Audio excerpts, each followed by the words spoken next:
엿새 후에 예수께서 베드로와 야고보와 그 형제 요한을 데리시고 따로 높은 산에 올라가셨더니 그들 앞에서 변형되사 그 얼굴이 해같이 빛나며 옷이 빛과 같이 휘어졌더라.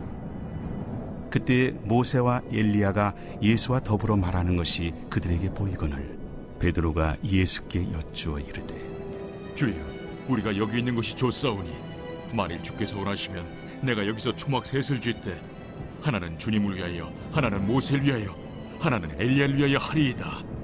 말할 때 호련히 빛난 구름이 그들을 덮으며 구름 속에서 소리가 나서 이르시되 이는 내 사랑하는 아들이요 내 기뻐하는 자니 너희는 그의 말을 들으라. 제자들이 듣고 엎드려 심히 두려워하니 예수께서 나와 그들에게 손을 빼시며 일어나라, 두려워하지 말라. 제자들이 눈을 들고 보매 오직 예수 외에는 아무도 보이지 아니하더라. 그들이 산에서 내려올 때 예수께서 명하여 이르시되 인자가 죽은 자 가운데서 살아나기 전에는 본 것을 아무에게도 이르지 말라. 그러면 어찌하여 서기관들이 엘리야가 먼저 와야 하리라 하나이까? 엘리야가 과연 먼저 와서 모든 일을 회복하리라. 내가 너희에게 말하노니 엘리야가 이미 왔으되 사람들이 알지 못하고 임의로 대우하였도다. 인자도 이와 같이 그들에게 고난을 받으리라. 그제서야 제자들이 예수께서 말씀하신 것이 세례 요한인 줄을 깨달으니라. 예수님은 오늘 베드로, 야고보, 요한 3명의 제자를 데리고 변화산으로 올라가셨습니다. 예수님은 왜 제자들 3명을 데리고 올라가셨을까요? 아마 그 3명은 핵심 리더인 제자들이 아니었나 짐작해 보게 됩니다. 그런데 베드로가 오늘 본문에서 조금 전에 보면 신앙 고백을 했고 예수님께서 순환 예고를 하신 후에 일어난 사건이란 겁니다. 여러분, 오늘 이 17장 1절 말씀을 보면 엿새 후에라는 단어가 나옵니다. 6일 후에. 이 단어가 어쩌면 결정적 힌트의 단어입니다. 첫 번째, 예수님께서는 제자들을 데리고 산으로 올라가신 이유가 그들에게 신앙을 견고하게 하기 위함입니다. 제자들은 앞으로 예수님의 순환 예고를 통해서 들은 바와 같이 예루살렘 성에 들어가셔서 예수님이 어떤 고난을 당하실 것을 미리 신앙을 견고하게 해서 흔들리지 않게 하기 위함이었습니다. 오늘 예수님은 제자들 앞에서 해같이 빛난 모습으로 변화되셨습니다. 외모가 해같이 빛났고 옷도 빛과 같이 휘어졌더라. 그렇게 성경의 2절의 말씀을 합니다. 아마 이 모습을 본 제자들은 너무 감격스럽고 흥분되고 와, 이걸 누구한테 말할 수 없을 만큼의 정말 기쁨이 있었을 것입니다. 그런데 예수님은 단순히 내가 더 영광스러운 모습으로 변화되어진 그 모습에만 제자들이 안주하는 믿음을 가지길 원하지 않았습니다. 무슨 말이냐면 3절에 보면 예수님과 대화하는 두 사람이 등장합니다. 한 사람은 모세고 한 사람은 엘리야입니다. 모세는 구약의 율법을 대표하는 대표 주자이고 엘리야는 구약의 예언을 대표하는 대표 주자입니다. 다시 말해서 모세와 엘리야가 등장한 것은 모세는 하나님과 언약을 체결한 그만큼의 모델이 되지 않습니까? 그래서 구약의 모세와 엘리야를 보여줌으로 말미암아 예수님은 하나님의 율법과 하나님의 예언을 성취하신 분이라는 것을 그 세 명의 제자들에게 가르쳐 주기 위함입니다. 저는 제자들의 신앙을 예루살렘 성에 들어갔을 때에 흔들리지 않도록 예수님이 누구라는 것, 그냥 변화산에서 옷이 하얗게 휘어졌던 것, 뭐 예수님의 얼굴이 해같이 빛난 것, 이런 체험으로가 다가 아니라 예수님을 통해서 율법이 완성되고 예수님을 통하여 예언이 완성된다는 것을 가르쳐 주기 위함이라는 것을 믿으시길 바랍니다.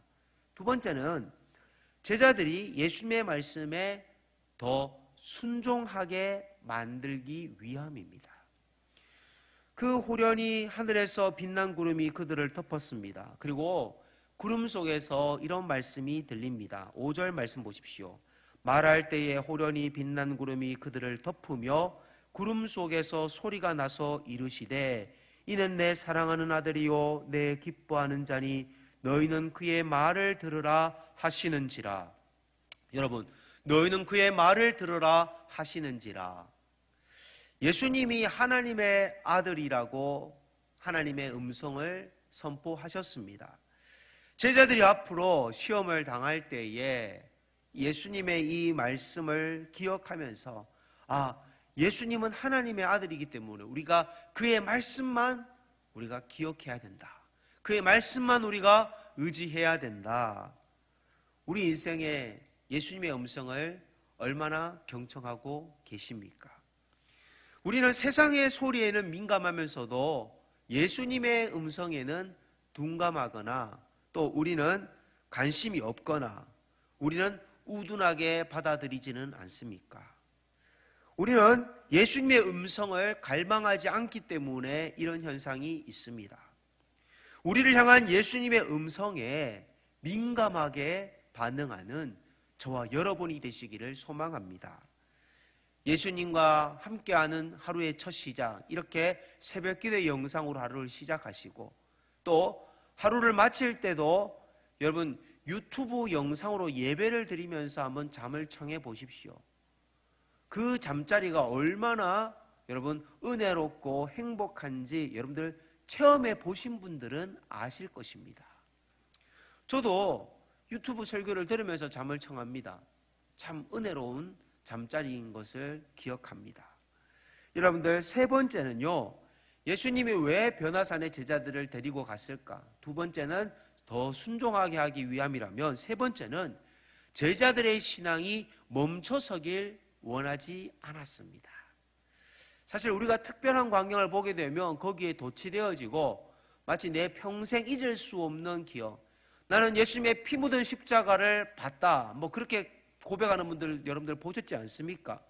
그런데 그들의 믿음을 강화시키기 위해서 특별히 보여준 겁니다. 그런데 교회에서 직분을 받는 것도 마찬가지고 어떤 특별한 신비한 체험을 한 것도 마찬가지입니다. 그냥 거기가 변화산으로 거기서 초막을 짓고 영원히 거기서 살기를 원하시는 것이 아닙니다. 교회에서 직분을 받았지만은 은혜가 성장되지 못하고 거기에서 머무르고 봉사도 더 이상 성장하지 않는, 봉사도 더 이상 확대되지 않는 그런 성도들을 볼 때 목회자로서 가슴이 답답할 때가 있습니다. 교회에서 직분 받는 것, 그건요 시작점입니다. 출발점입니다. 직분을 받으면 다가 아니라 교회에서 장로님의 직분을 받고 안수 집사님의 직분을 받고 권사님의 직분을 받는 것은 이제 변화산 정상이 아니라 변화산 정상에서 하산에서 내가 있어야 될 삶의 현장에서 내가 변화산의 역사를 일으켜야 될 사명이 있다는 것입니다. 저는 핸드폰 사진의 배경으로 제가 위임받았을 때 제가 이렇게 손을 들고 있는 장면을 제 핸드폰 배경 사진으로 두고 있습니다. 그것은 제가 하나님과 성도들 앞에서의 서약이기도 하고 제 자신에게 있어서 가장 감격스러운 시간이기 때문입니다. 그러나 저는 그걸 보면서 거기에 안주하는 것이 아닙니다. 베드로는 자기가 무슨 말인지도 모른 채 초막을 짓고 함께 살고 싶다라고 초막 셋을 짓겠노라고 말을 합니다. 우리는 정상에서 하산해야 되는 것을 잊어버릴 때가 있습니다. 내가 직분 받을 때가 최고고, 내가 세례 받을 때가 최고고, 내가 또 교회에서 뭔가 인정받을 때가 최고라고 생각을 합니다. 그러나 예수님은 거기에 머물러 신앙이 변질되는 것을 원하지 않으십니다. 신앙의 변질은 뭘까요? 오늘 베드로의 고백처럼 여기 있는 것이 좋사오니, 여기 있는 것이 좋사오니. 4절 말씀을 보십시오.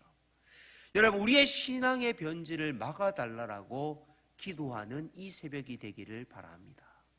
여러분이 직분을 받았을 때에 그 신앙의 변질을 잃어버리지 않게 해달라고, 여러분께서 세례를 받았을 때 그 신앙의 감격을 잃어버리지 않게 해달라고 기도하시길 바랍니다.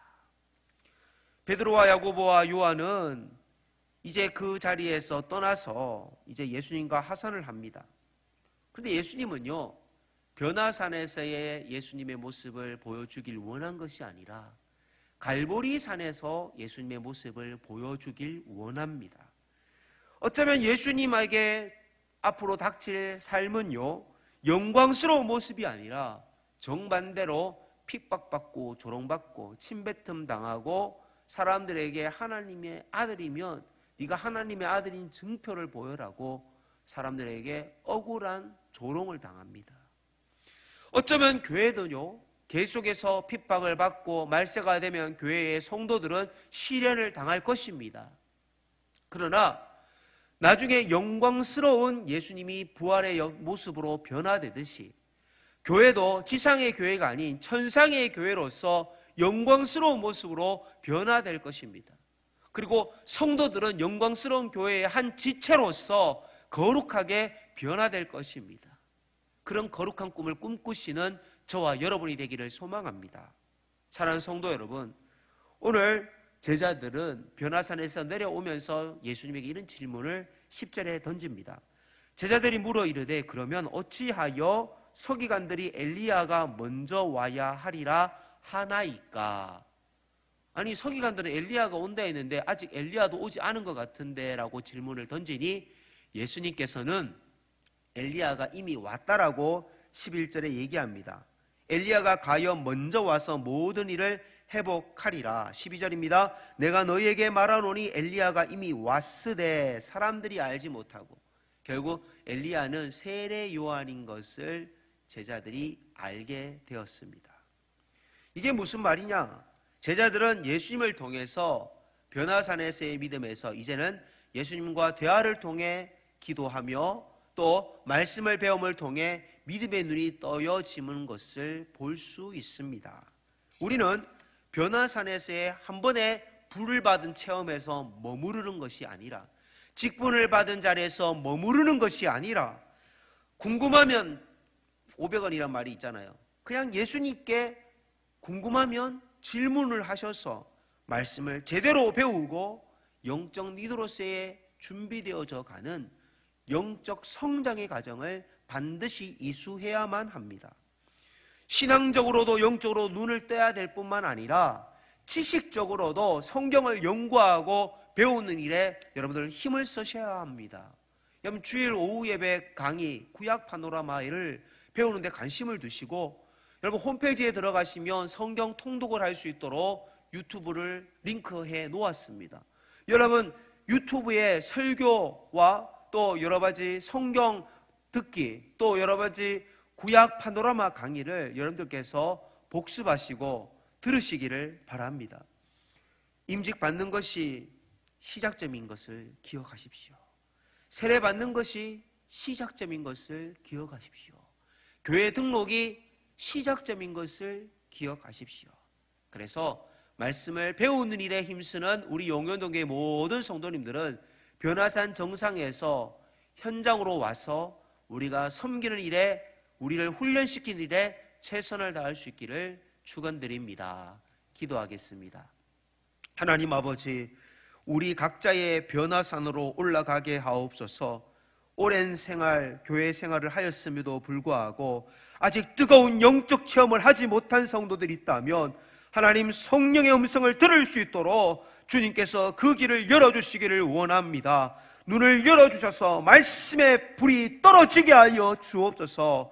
하나님, 이 새벽에도 하나님의 음성을 듣는 귀한 성도님들의 온종일의 삶에 현장에서 주님의 음성을 듣는 일에 힘쓰게 하여 주옵소서.